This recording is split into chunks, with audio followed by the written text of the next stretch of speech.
Soy Fernando Díaz Villanueva. Hoy es 10 de abril de 2021 y esto es La Contracrónica.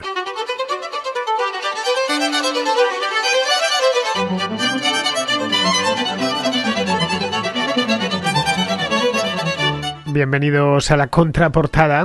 Ya sabéis, el espacio de libros, de literatura en general. También hay ensayos, por supuesto, bastantes. De hecho, llevamos hoy... vamos a empezar con uno y vamos a terminar con dos ensayos, concretamente con dos libros de estos de autoayuda, que de vez en cuando pasan por aquí por La Contraportada y que yo poco puedo decir de ellos porque no es un género que trabaje demasiado. Pero bueno, no quiero mojar la pólvora antes de disparar. Os voy a dar el número de WhatsApp al que tenéis que enviar vuestras críticas literarias. Apuntadlo bien, o mejor, no lo apuntéis en un papel, que los papeles se pierden. Apuntadlo en el teléfono, metedlo a la contra, podéis poner la contra, la contraportada, el contrasello, lo que queráis, la contra, sin más. 690-82-7909. Además, tengo metido en este WhatsApp mi fotografía, así que se podrá ver, por si acaso no sabéis que ahora con esto de los WhatsApps y los teléfonos modernos tenemos la foto de la persona que nos está llamando, que nos está enviando un mensaje. Así que ya sabéis, 690-82-7909. Con el más 34 delante, en el caso de que estéis fuera de España. Eso es importante porque si no, no me van a llevar. Y hoy traigo un par de libros enviados desde Chile, así que ellos han tenido, que se llaman Víctor e Ignacio, han tenido que poner el más 34 porque si no, no me hubiese llegado la nota de voz, su nota de voz. Bien, las notas de voz tienen que durar aproximadamente 1, 2, 3 minutos. Si duran 4 tampoco pasa nada. Es decir, estamos hablando de libros, necesitamos un poquito de tiempo para explayarnos y para ampliar información sobre el libro en cuestión. Creo que os lo decía la semana pasada, pasa lo mismo que con el cine, que en un minuto te da apenas tiempo de leer la ficha y para de contar. Así que, por favor, aquí os pido que os explayéis un poquito más para que nos hagamos una idea. Yo la verdad es que de los libros que enviáis no siempre los he leído. De hecho, lo normal es que no los haya leído y me sirven de consejo de los buenos, un consejo bien fundamentado para comprarme ese libro para descargármelo para el Kindle. Bien, pues dicho esto, pasamos ya de cabeza a la contraportada de esta semana.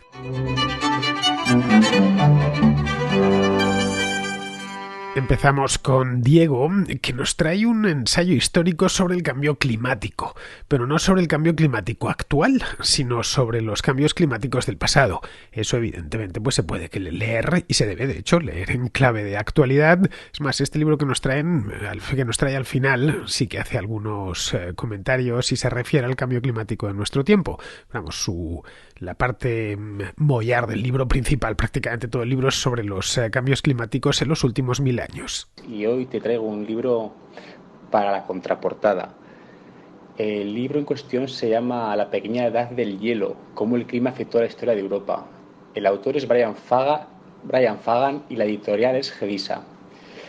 Brian Fagan presenta un libro que reconstruye la historia del clima de Europa entre los años 1300 y 1850, lo que es conocido como la pequeña edad del hielo. A mí el libro en cuestión me ha gustado mucho porque une dos de mis grandes pasiones, que es el medio ambiente y la historia.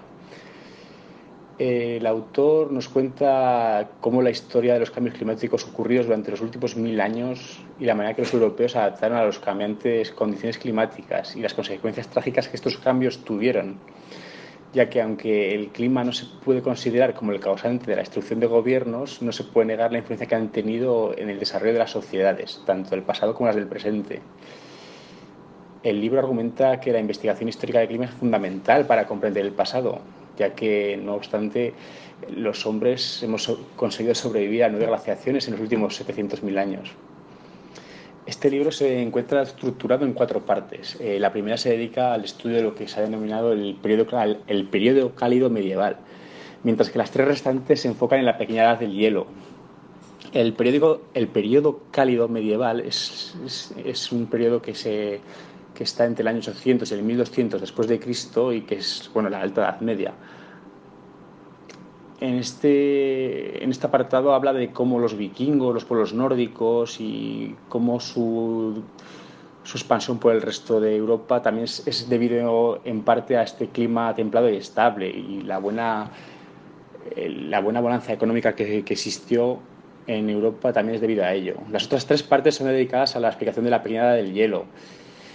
de cómo de alguna manera catalizó las transformaciones ocurridas durante este periodo, los hechos políticos, económicos y sociales, etcétera. También tiene una parte técnica el libro donde habla de metodología utilizada, como métodos poco científicos, como digamos documentos históricos, relatos de viaje, noticias de tormentas, hasta llegamos también ceremonias religiosas y métodos más complejos como la paleoclimatología y el estudio de las manchas solares.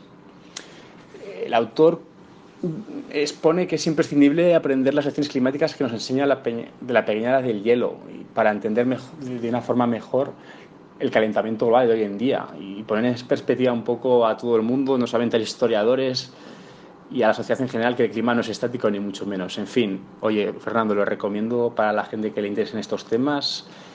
Es una lectura un poco técnica, pero bueno, muy interesante. Un saludo y gracias por todos tus programas. Pues mira, Diego, este libro lo leí hace ya unos años, lo tengo por ahí por casa. Es un libro que tiene, no sé, 10 años puede ser, pero bastante tiempo. Y me gustó bastante, por lo que recuerdo. Hace tiempo que no le consulto, porque aparte de eso luego sí que lo he consultado en alguna ocasión, que tenía que escribir algo sobre clima o lo que fuese y me servía de referencia. Es un libro no muy largo, tiene unas 300 o 400 páginas, está, como bien dices, publicado por una editorial pequeña española que se llama Gedisa. Es una pena porque si este libro estuviera publicado por una de las grandes españolas, qué sé yo, La Esfera o Espasa o algo así, hubiera tenido una distribución muchísimo mejor. Pero bueno, la edición no es mala, el libro está bien, pero es muy completo, eso sí, aunque no sea muy largo. Tiene ya, digo, 300 o 400 páginas, no recuerdo exactamente, pero vamos, que no es un libro, no es un ladrillo, ni mucho menos. Bien, su autor, que se llama Brian Fagan, no es historiador, sino antropólogo y arqueólogo. El libro se titula La pequeña edad de hielo, ¿vale? Cómo el clima afectó a la historia de Europa. Así que de primeras uno puede pensar, pues esto es el libro de un historiador. Bueno, es historiador en partes, es arqueólogo. De hecho, Fagan en los países de habla inglesa es muy conocido por sus obras de divulgación arqueológica. Yo la verdad es que lo único que he leído de él es este libro y ya digo que me gustó. Llegué a este libro por el título. Hace unos años, se hablaba ya mucho en aquel entonces, se viene hablando del cambio climático tranquilamente 20 años, pero se hablaba un montón y de una manera u otra siempre terminabas escribiendo sobre el tema. Así que anduve leyendo todo lo que caía en mis manos, sigo leyéndolo, ¿eh? Si me encuentro algo de paleoclimatología, automáticamente me pongo a leerlo, porque me interesa. Me interesa la historia, obviamente cualquiera de los escuchas de este programa lo saben, y estos temas de actualidad, como el cambio climático, pues también me interesan. Bien, la cosa es que todo lo que se publicaba sobre esto lo leía, o por lo menos que me enteraba que estaba publicado, y lo vi en una librería. Me pareció, fui como una abeja hacia una flor. Vi La pequeña edad de hielo, historia, tal. Además, en la portada creo recordar que aparecía un cuadro de estos de los primitivos flamencos con Holanda nevada, así que, que me encantó solo verlo. Le eché una ojeada y en la misma librería y me lo llevé puesto. Esto me permite ya, además, en su momento, me sigue permitiendo hacer una composición del lugar, porque el historiador, os lo he dicho muchas veces, piensa por analogía. Es decir, cuando te encuentras ante un problema, lo primero que te preguntas, antes de nada, es si ese problema se presentó antes. Luego ya viene la segunda pregunta. Bien, vale, se presentó antes, tantas veces. ¿Cómo se solucionó en aquel momento? Bien, pues en este libro Fagan lo que viene a decir es que es bastante importante, a pesar de que durante años, décadas se ha ignorado, que es muy importante saber bien cuál fue el papel del clima en la historia humana. Era una variable que hasta hace 30, 40 años directamente no se tenía ni en cuenta. Se asumía que en la antigua Roma o que en tiempos de los faraones de la cuarta dinastía o que en el siglo XVII el clima era exactamente igual que ahora.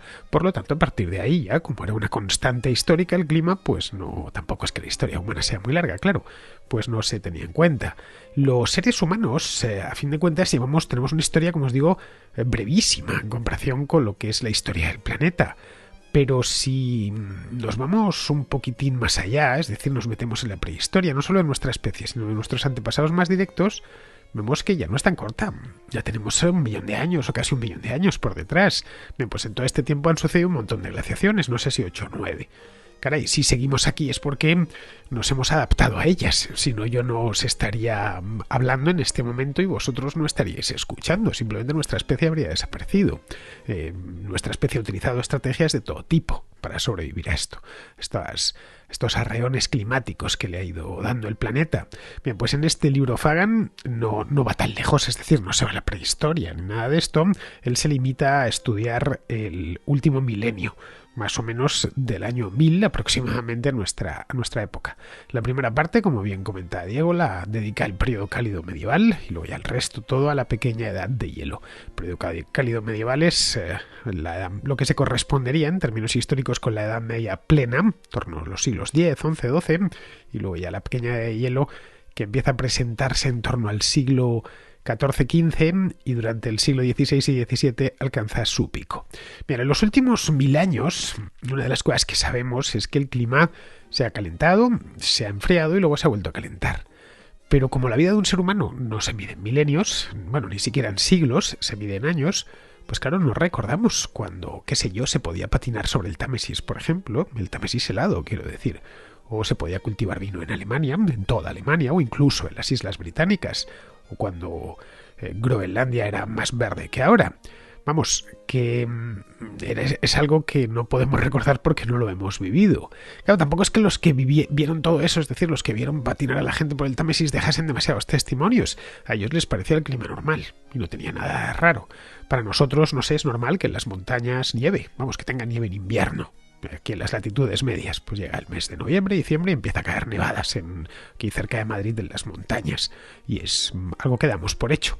Si dejase de nevar a la vuelta de 10 o 12 años, pues lo consideraríamos extraño. Pero estas cosas, el clima, cuando cambia en una dirección o en la otra, es decir, haciéndose más frío o más cálido, lo hace de una manera lenta, muy gradual, no va de un lado a otro. Es decir, no pasamos de tener frío en el mes de enero a estar en bañador en el mes de enero, ni muchísimo menos. Las cosas, el planeta, en una palabra, es analógico. En nuestro planeta no es digital. Bien, quizá dentro de 500 años pues no sucede lo de la nieve en invierno en las montañas. Aquí estoy hablando, en el centro de España. Y a los habitantes de entonces, no estaremos ninguno de nosotros, les parecerá normal que no nieve en invierno. O si el clima se enfría, que también podría suceder, pues donde ahora hay nieve estacional, solo 4 meses al año, pues habrá glaciares permanentes, como llegó a haber en el pasado. Aquí en la Sierra de Madrid hay lagunas glaciares, lo que significa que hubo un momento en el que había glaciares permanentes. Hoy directamente son inconcebibles. Vamos, que no existe nada ni remotamente parecido a un clima fijo e inmutable. Otro problema que tenemos con el clima del pasado, aparte de que no hemos podido percibirlo en nuestras propias carnes, es la falta de fuentes y registros. Fuentes hay muy pocas y registros también. Registros directamente del siglo XI, ninguno. Registro exacto, registro científico, podríamos llamarlo así, de temperatura no hay. Y fuentes son pocas. No sé, algo tan simple como un termómetro es muy reciente. Del siglo XVIII, caray. Y en origen eran aparatos muy delicados y escasos, casi de laboratorio. Vamos, que no hay registros de temperatura fiables y constantes, mantenidos en el tiempo hasta ya entrado el siglo XIX. Y por supuesto no todo el mundo, solo en Europa y en ciertas zonas de América. Para otro tipo de variables climáticas, como puede ser la humedad o los rayos ultravioleta o la pluviosidad, pues ahí habría que esperar al siglo XX. Así que, como veis, estudiar el clima el clima histórico está lleno de escollos, porque a menudo no hay donde agarrarse y tienes que ir a fuentes secundarias en busca de las pistas para saber qué clima hacía, qué sé yo, en la Europa la Europa meridional del siglo XII.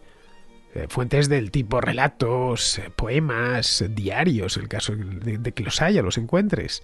En las últimas décadas, lo que sí se han desarrollado es una serie de tecnologías, todas muy interesantes, como el estudio de los testigos de hielo, por ejemplo, en los glaciares o en los casquetes polares, o esto de las manchas solares que comenta Diego, que entraría ya en el campo de la astrofísica, obviamente. Va mucho más allá del conocimiento de lo que son las habilidades propias del historiador. Bien, pues todos esos datos, ya sean tomados de un poema o tomados de un testigo de hielo, hay que cruzarlos con los acontecimientos históricos que tenemos documentados, obviamente, como la exploración del Atlántico Norte por los vikingos o el crecimiento demográfico de Europa en los siglos XI, XII, XIII o XIV. Tras aquel periodo cálido vino uno frío. que ayudaría a explicar, por ejemplo, pues no sé, la crisis del siglo XVII, que Geoffrey Parker trata de manera muy extensa en un libro suyo titulado El siglo maldito, del que os hablaba de la versión inglesa de este libro porque ni había leído la española, pero os hablaban no del libro propiamente en una contraventana hace no mucho, sino en una contracrítica sino sobre el de Bloom, sobre uno que también, sobre La pequeña de hielo, que en cambio me gustó más bien poco. Si queréis echarle un vistazo, creo que es del pasado mes de enero o de febrero. Bueno, lo que hace Parker en este libro es lo mismo, utiliza el clima como pértiga para saltar sobre el problema y mirarlo desde arriba, que se ve mucho mejor. Bien, pues este libro de Brian Fagan, es mucho más científico que el de Parker, es más técnico, de esto ya os lo advierte Diego, es más técnico que histórico, aunque también es histórico, obviamente. Fagan conoce bien la historia, no penséis que es un libro de física, nada de esto, vamos, no se detiene tanto en ella como Parker. A cambio explica muy bien, y esto me gustó bastante, sobre todo para los que no somos científicos y que cosas como la física no se nos dan muy bien, pues explica de manera muy bien, muy acertada y muy divulgativa los procesos físicos que influyen sobre la conformación del clima. Vamos, un libro muy recomendable este de La pequeña de hielo, de Brian Fagan. Os dejo Amazon, he visto que no lo tienen descatalogado, que sigue a la venta, cuesta 21 euros, vamos. Así que os dejo el enlace.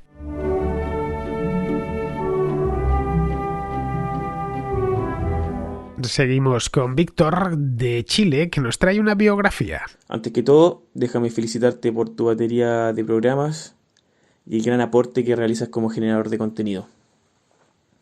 En esta ocasión, para la contraportada, vengo a recomendar el libro que tiene como título El espía del Mossad, del año 2004, de los autores Gordon Thomas y Martin Dillon. El libro es del género biográfico y, según mi parecer, con tintes de novela de espionaje. Relata la historia del magnate de las comunicaciones y multimillonario Robert Maxwell, propietario del diario británico Daily Mirror. El libro cuenta el papel que tuvo el magnate como superespía para la agencia de inteligencia israelí Mossad, utilizando sus contactos de gran envergadura. Se dedicó a vender un software de espionaje hackeado que tiene como nombre Promise a las distintas agencias de inteligencia del mundo, con la finalidad de que el Mossad tuviera acceso a su información confidencial. Además, el libro cuenta las conexiones con los países del bloque soviético antes de la caída del muro y sus vínculos con el crimen organizado, y sobre todo relata en detalle los hechos de su confusa muerte en el Mediterráneo español el año 1991. El libro, en mi opinión, lo encuentro fundamental para entender cómo funciona la red de influencia de Israel en el mundo, y para los que les gusta la geopolítica como a mí, da muchas luces para entender el escenario actual. Eso sería todo, Fernando. Gracias de nuevo por tu programa. Un saludo. Este libro que nos traes, Víctor, El espía del Mossad, no lo he leído, pero es un libro de hace unos cuantos años ya, de cualquier modo, según estoy viendo aquí. Cuando me enviáis estos libros que a veces no he leído a menudo y otras veces ni siquiera conozco, en este caso sí, el libro me sonaba. Pero este libro es del año, según estoy viendo aquí, publicado en enero del año 2005, es decir, hace ya 16 años de la publicación de este libro. De cualquier manera lo tenéis, está disponible, es decir, se puede... No está de segunda mano. Es decir, es un libro del espía del Mossad que está descatalogado. Bien, de cualquier manera, ya sabéis que por Amazon lo podéis pedir, si no podéis ir a Iberlibro, donde hay librerías de viejo, para que os lo envíen a casa. Lo que no vais a encontrarlo es en versión digital. Bueno, como digo, es un libro de hace unos cuantos años ya, de 2005, es de Gordon Thomas y Martin Dillon, pero vamos, si bien no conozco el libro, sí conozco la figura de Robert Maxwell. Es una figura fascinante, ¿eh? Maxwell murió hace ya tiempo. Yo recuerdo cuando murió, porque tuvo muchísimo, de verlo en la televisión. Murió hace 30 años ya, en 1991. Y recuerdo de verlo yo en la tele. Yo no sabía quién era, obviamente, pero en cambio, como murió en España, pues la prensa le dio muchísima importancia. Bueno, aparte porque era un tycoon mediático, ¿no? En su momento llegó a ser muy famoso. Fue un tipo que se dedicó un poco de todo, tuvo una vida muy novelesca. Fue político, llegó a ser diputado laborista en la Cámara de los Comunes, llegó a ser eurodiputado incluso en Estrasburgo. Fue también oficial del ejército británico durante la Segunda Guerra Mundial, fue editor en la posguerra, fue empresario, bueno, dueño del Daily Mirror, que durante muchísimo tiempo, sobre todo la parte final de su vida, pues fue la base misma de su poder y de su influencia en política. Maxwell, de hecho, fue el padre de Ghislaine Maxwell, que es la novia de Jeffrey Epstein, que era como la guardiana de sus secretos. Si habéis visto las noticias sobre Epstein, el caso, esa mujer que siempre le acompañaba. Bueno, pues al parecer fue arrestada el año pasado y creo que está en la cárcel, no sé si la han soltado. Bueno, pues volviendo sobre su padre, este hombre fue un tipo que fue muchísimas cosas en la vida y ya solo por eso merece la pena. Y salió no de un castillo inglés y de una familia noble. Él de hecho no se apellidaba Maxwell, ese nombre se lo puso después. Él salió de un pueblillo de Ucrania y de allí emigró siendo un adolescente al Reino Unido. Se cambió el nombre y se alistó en el ejército británico para combatir en la Segunda Guerra Mundial, donde llegó a ser capitán siendo pues un poco menos que un chico jovencísimo de 20 o 20 y pocos años. Una de las incógnitas de su biografía es si después de la guerra, cuando ya nació el Estado de Israel, se hizo o no se hizo agente del Mossad. Lo que sí sabemos es que se hizo empresario y llegó a ganar mucho dinero. Ahora, nunca estuvo en el Mossad formalmente. El Mossad existe, no es una organización secreta y tiene su nómina y su lista de empleados. Él nunca figuró ahí.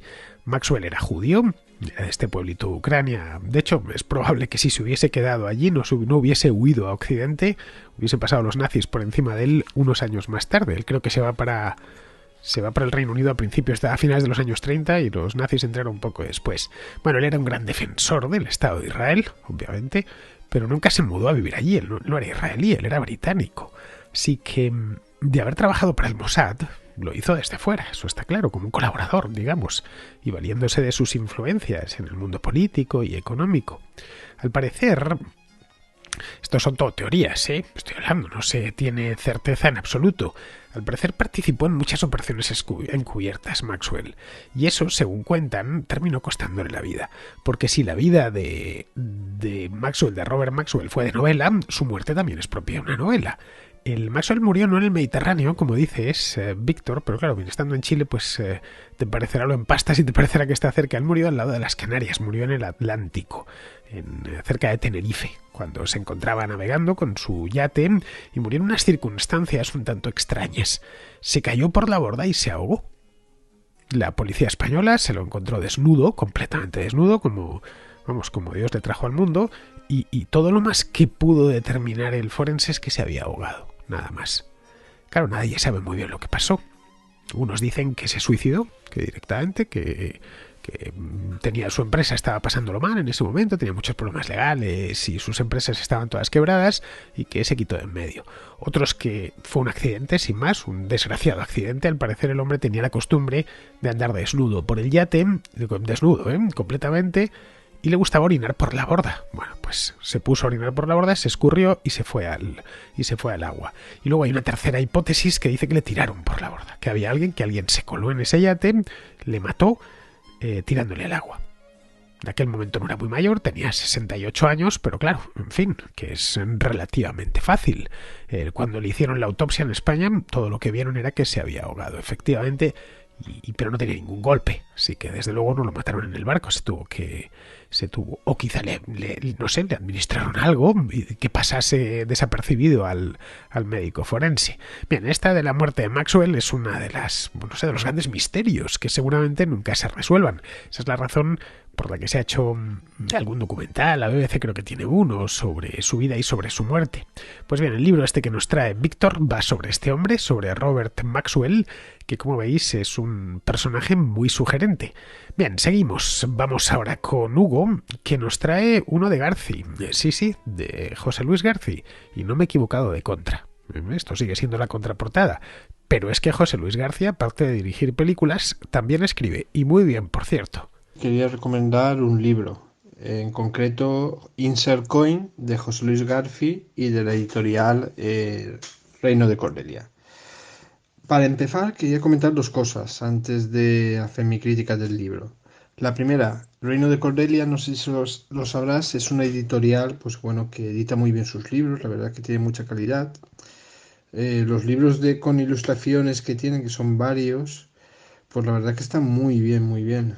Yo tengo algunos de Macbeth, está Luis Alberto de Cuenca, aquí fue la traducción, o alguno también de Jack London, y de verdad que está muy bien. Otra cosa es que bueno, que el precio pues no, pues siempre es un poco más caro que un libro normal. Luego quería comentarte de José Luis García, pues bueno, yo sé lo que más o menos puede saber cualquier españolito medio, ¿no? Pues que era cineasta, desconocía su faceta como escritor. También sé que bueno, que fue el primer español, director español en ganar un Oscar como película española, porque bueno, Buñuel lo ganó con México. Y sé que no goza, ¿vale? Dentro de lo que es la crítica española de cineastas, no goza de muy buena prensa, quizás a que sus ideas no coinciden con las de la mayoría, ¿no? Que son de izquierdas. Eso lo ha llevado que, por ejemplo, que con el Crack Zero, la última película, ni siquiera fue nominada a ningún apartado en los últimos Goya. Cosa que creo que ni le molesta a José Luis García. Bueno, sobre este libro, quería decirte que no sabía, desconocía totalmente su faceta como escritor. Y bueno, he de decirte que Insert Coin es un conjunto de relatos de diferente índole, de relatos negros, de ciencia ficción, de terror, un poco de realismo sucio, donde, pues bueno, pues donde ves reminiscencias, me imagino que los autores que le gustan, ¿no? Pues como Raymond Carver, como Hemingway, Ray Bradbury, sobre todo en un cuento que se llama La Marciana. También ves un poco de Maupassant, Edgar Allan Poe, y la verdad que me ha sorprendido porque me han gustado, me han encantado y veo que es un libro muy fácil de leer, muy sencillo, que te quedas con muy buen sabor de boca y la verdad es que me apetece leer más de José Luis García.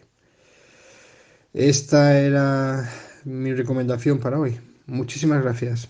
Bueno, Hugo, García es conocido como director de cine, pero escribir ha escrito mucho a lo largo de su vida. Para empezar, los guiones de muchas de sus películas, por no decir creo que de todas o casi todas sus películas. Bueno, y de otras tantas que no son suyas. El guión del Crack Zero, del que has hablado, lo escribió él. Idem con las otras dos del Crack. El abuelo, el guión del abuelo también es suyo, el de Canción de Cuna, Solos en la madrugada, Las verdes praderas, Volver a empezar. Vamos, la que le dio el Oscar también era el guionista. García empezó como guionista. Bueno, suyo es el guión, por ejemplo, de La cabina, que es ese peliculón del 72 dirigido por Antonio Mercero, para el que todo halago se queda corto. Bueno, La cabina lo llamo peliculón por su calidad, no por su duración. No es un largometraje, es un mediometraje. Dura solo media hora. Bien, pues aparte de los guiones, que son el plato fuerte del cine de García, totalmente, muchas veces las películas de García desde el punto de vista visual no son gran cosa. Son películas muy clásicas en su realización. Tampoco es que sea un as de la fotografía, no. Las películas de García son películas de guión. Películas, bueno, y de interpretación de ese guión. La historia. Es un tipo que ha construido grandes personajes que han salido de su cabeza, como por ejemplo Germán Areta, en el caso del Crack. Pero aparte de eso también ha escrito muchos libros, generalmente de cine, porque es director de cine. Así que podríamos decir que García, antes que director, es escritor. Pues bien, este libro que nos traes, Insert Coin, se titula, no lo he leído, sí que lo he visto, evidentemente, es un libro de hace poco, de 2018-2019, pero vamos, sí que lo he visto en alguna librería. Tiene muy buena pinta, la verdad, y es completamente cierto que la editorial Reino de Cordelia edita maravillosamente los libros. Pero vamos, lo podéis comprar también en edición digital. Lo he ido a buscar, ¿eh? Vamos a ver, lo tengo por aquí. Aquí está. Insert Coin. Lo tenéis en tapa blanda y en versión Kindle. Versión Kindle sale por 7,59 y en... Bueno, tampoco está tan cara, ¿eh? Tapa blanda 17 euros. Eso sí, es cortito, ¿eh?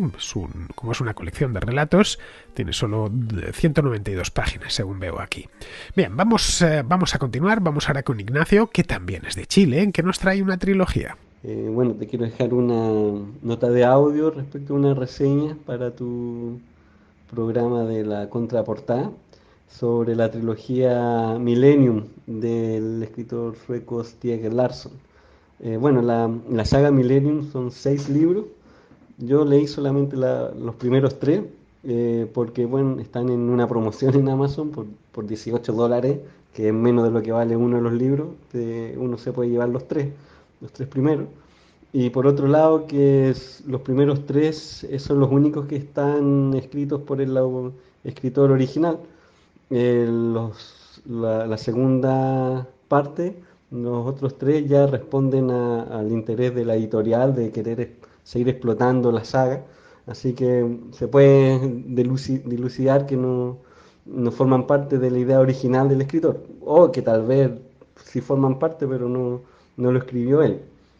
Mira, de los primeros 3 libros, el primero es autoconcluyente, y los otros 2 forman parte de una gran historia. En total los 3 en realidad narran una sola gran historia y tienen relación con la violencia hacia las mujeres. Pero esta no es desde un punto de vista de panfletería o de, o de feminismo barato de hoy en día, sino que efectivamente la personaje principal se ve inmersa en una situación muy crítica en el primero y también en la segunda mitad. Eh, entonces podría decirse que es un poco, no sé si es una crítica o no al feminismo actual, pero es lo que ocurriría si efectivamente la opresión hacia las mujeres existiera tal cual como las chicas salen gritando y a la calle a decirlo. No quiero dar grandes detalles para no quitarle el asombro a la gente mientras lo está leyendo. Es una novela del tipo policial, así que todos los detallitos al final llegan a alguna pista o son una conclusión respecto a algo, ya sea en el primer libro o en los libros más adelante. Eh, Narra básicamente la historia de 2 personajes. Primero esta chica, una especie de antihéroe moderna, obviamente con problemas para sociabilizar, que es como lo característico de los antihéroes, y ella también se ve apoyada por un hombre, un periodista, que trabaja en la revista Millennium. Eso es en esencia, es un libro muy bien escrito, a uno lo absorbe un poco la forma en que narra las situaciones que van viviendo los personajes. Es un libro que está ambientado en la Suecia la primera década de los años 2000. Narran o muestran una Suecia muy sombría, que es interesante. Por lo general, uno de los libros que lee no están ambientados en este tipo de ciudades, entonces a uno lo sacan un poco de lo normal. Y bueno, es un libro muy entretenido, encuentro que vale mucho la pena. Si lo bajan por Kindle, sin lugar a duda valen la pena esos $18. Eh, y nada, quería dejarte esta recomendación. Está de más decir que hicieron una película del primer libro, creo que la llamaron La chica del dragón tatuado, algo así. En Suecia hicieron también películas de todos los libros, pero no sé qué nombres tienen. Creo que son buenas algunas. Y eso, pues, Fernando, muchas gracias por tu programa. Lo escucho habitualmente, tiene una calidad que no se encuentra en otro tipo de programación, así que te felicito. No he leído ninguna de estas novelas de Stieg Larsson, pero sí he visto la trilogía. Claro, con las 2 trilogías. La sueca primero, la que hicieron allí, que está muy bien, y luego la que hicieron en Estados Unidos, con Daniel Craig como protagonista, y me pareció que ambas estaban bien. Me gustó más la original, la sueca, pero el género este de novela negra nórdica tampoco es que me vaya demasiado. Me puedo ver la película sin problemas, pero tanto como ponerme con una novela, pues no. Hay otras cosas que me interesan más. Pero bueno, Larsson no pudo ver todo este éxito. Larson murió antes de que esto estallase, murió en 2004, siendo joven, justo antes de que su trilogía se convirtiese en un fenómeno mundial. Pues este tipo creó un par de personajes bastante buenos. Uno es Michael Blomkvist, que es un periodista que dirige una revista llamada Millennium, y luego la otra que es Lisbeth Salander. Es una mujer joven, pues algo extravagante, así con problemas de sociabilidad. Son dos personajes con mucho cuerpo. Las 3 novelas de la saga Millennium son, os doy los títulos. Una se llama Los hombres que no aman a las mujeres, la otra La chica que soñaba con una cerilla y un bidón de gasolina, y la tercera La reina en el Palacio de las Corrientes de Aire. Las fueron sacando un año tras otro, pero este hombre las entregó juntas y la editorial se comprometía a ir sacándolas en años sucesivos. Él no pudo ver ninguna. Vamos, de no haber muerto prematuramente, estoy convencido que Larson, con el éxito que tuvo, claro, además tuvo ya la primera, pues habría seguido con la saga. Los personajes y el ambiente ya lo había creado. Pero bueno, este hombre desgraciadamente murió, así que la editorial, con intención de estirar el éxito, no olvidemos que las editoriales están para vender libros y ganar dinero, como es lógico, son empresas, y es bueno que ganen dinero porque así podrán publicar muchos más libros. Bien, pues se trató de estirar el éxito contratando a otro escritor, llamado David Lagerkrantz, que ha hecho hasta la fecha otras 3 novelas con los mismos personajes. Los puristas, como es el caso de Ignacio, no aceptan esta extensión y solo se quedan con las 3 canónicas, las originales de Larson. Yo la verdad es que no las he leído, ni las de Larson ni las de Lagerkrantz, pero vamos, todo el mundo que conozco que ha leído, especialmente las 3 primeras, pues habla muy bien de ella. Así que lo justo es hacer de esta trilogía el libro de la semana, aunque no lo haya leído yo, pero me consta que es muy bueno y además hay que meter géneros en los libros de la semana, novelas de todo tipo de géneros, también el de la novela negra nórdica.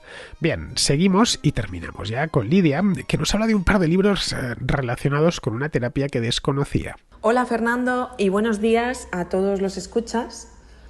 He decidido enviar un audio al programa ya que quiero compartir con vosotros un descubrimiento que he hecho durante el último mes y la verdad que para mí ha sido revelador. Se trata de la ACT, las siglas ACT, Terapia de Aceptación y Compromiso, y en inglés Acceptation and Commitment Therapy. Este es un tipo de terapia que se engloba dentro de las terapias de tercera generación y que surgieron entre los años 80 y 90 en Estados Unidos. En este audio quiero comentar un par de libros relacionados con el tema, pero lo importante y a destacar es la terapia en sí. A ver, yo he ido un par de meses al psicólogo en mi vida y aunque me ayudó a tomar alguna decisión importante, no me tranquilizó ni me dio paz, que ahora me doy cuenta que era realmente lo que yo andaba buscando, ¿no? Acudiendo al psicólogo. Ahora he descubierto esta terapia que en mi caso yo lo veo como una manera de ver la vida y afrontar las emociones y los sentimientos y la verdad que me ha gustado mucho.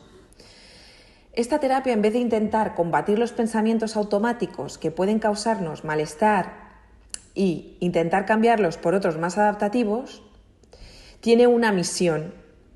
Una de las misiones, tiene varias, ¿no? Pero una de las misiones más importantes reside en el desarme del pensamiento y trata de considerar los pensamientos como hipótesis y no como verdades absolutas. Además, entiende el sufrimiento como parte de la vida misma y por eso se dice que cuestiona los modelos en los que la felicidad es un estado permanente o se entiende como ausencia de dolor, ausencia de ansiedad y de preocupaciones. En mi caso, esta terapia la he descubierto a través de un blog de una psicóloga y hasta he hecho un curso de escritura terapéutica online, que la verdad me ha gustado mucho. Pero además he leído un par de libros relacionados con el tema, que son los que hoy quiero comentaros. Uno de ellos es The Happiness Trap, o la trampa de la felicidad, de Russ Harris. Existe el formato largo y más profundo de este libro, y también existe uno cortito con ilustraciones. Yo me he leído el corto, y lo recomiendo, ¿vale? Porque es ilustrado y es una introducción breve al tema. Y así también podréis ver si os interesa y si va con vosotros y os gusta la ACT antes de meteros en más profundidad. El libro resume varias ideas, entre ellas 2 ideas esenciales. Una es que debemos comprometernos plenamente con el momento presente, vivir aquí y ahora, el conocido mindfulness. Y además la otra es asegurarte de que lo que estás haciendo tiene significado para ti y va alineado con tus valores. El segundo libro es El sutil arte de que casi todo te importe una mierda, de Mark Manson. Este autor era un blogger que escribía en su blog sobre la vida y ahora escribe también libros. En este libro no aparece en ningún momento referencia a la ACT, a esta terapia, pero las ideas que se pueden extraer del mismo tienen mucho que ver. La idea principal del libro es contraria a lo que se da a entender en el título del mismo, y es que no puede ser que no haya nada que no te importe en esta vida. La cosa está en discernir qué es lo que te importa o a qué le das importancia de lo que no, y comprometerte con ello, pues ahí es donde reside la verdadera libertad. Esto en la ACT es la búsqueda de los valores y el actuar en consonancia con ellos. El libro también habla de la importancia de actuar, de hacer algo y de ver el fracaso como un paso hacia adelante. Otra idea que también me ha gustado mucho es la idea de que no somos culpables de lo que nos pasa, pero que sí somos responsables de cómo respondemos ante ello. A ver, así resumiendo, parece todo muy obvio, pero de verdad recomiendo que leáis sobre el tema si os gusta la psicología y la autoayuda. Lo más interesante son las metáforas o las paradojas que se usan en ACT, en la terapia de aceptación y compromiso, para introducir y hacer entender las ideas. De verdad que da que pensar y ayuda a reflexionar. No me alargo más, un saludo y felicidades por el programa. Pues no sabía nada de esa terapia, Lidia. Bueno, no era la verdad, no conozco ninguna terapia psicológica, porque es que nunca he ido al psicólogo. No por nada, sino porque nunca lo he necesitado. A ver, yo suelo estar contento, y si alguna vez estoy triste, pues no le doy muchas vueltas. Espero a que se me pase y asunto zanjado, y el asunto te aseguro que se zanja rápido, ¿eh? La verdad es que casi siempre estoy de buen humor. Los que me conocen lo saben, bueno, lo saben y lo padecen. Creo que tengo el gen ese de la felicidad, del que algunos hablan. Cuando algo me sale mal, pues trato de resignarme y compensarlo pensando en todas las cosas que me han salido bien, claro, vaya una cosa por la otra.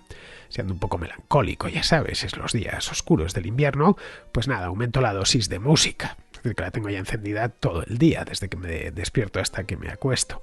De cualquier modo, los que estamos así por regla general contentos, nos cuesta entender, pues, por ejemplo, que la gente se deprima. Te lo digo de verdad, ¿eh? En algún caso he hablado con algún amigo en plena depresión y he tratado de animarle diciéndole todas las cosas buenas que le rodean y la suerte que tiene de estar vivo, pero nada, es inútil. Por lo que he visto desde fuera, creo que la depresión es una especie de círculo vicioso. Bueno, supongo que para eso servirán este tipo de terapias como las que nos recomienda Lidia. Os repito los títulos. El primero se llama El sutil arte de que casi todo te importe una mierda. La verdad es que el título está estupendo. Es de un tipo llamado Mark Manson. Y el otro es La trampa de la felicidad, de Russ Harris. Los tenéis, por supuesto, solo faltaba. Los tenéis bueno, estoy viendo en Amazon ahora el sutil arte de que casi todo te importa una mierda, está hasta en CD de audio, por si en audiolibro, ¿no? Bueno, audiolibro con CD. El otro no, el de La trampa de la felicidad lo tenéis solo en tapa blanda, pero el de Manson lo tenéis también en versión Kindle. Bueno, no me entretengo más, queridos. Con esto damos por cerrada ya, concluida la contraportada de hoy y os emplazo a que regreséis por aquí mañana.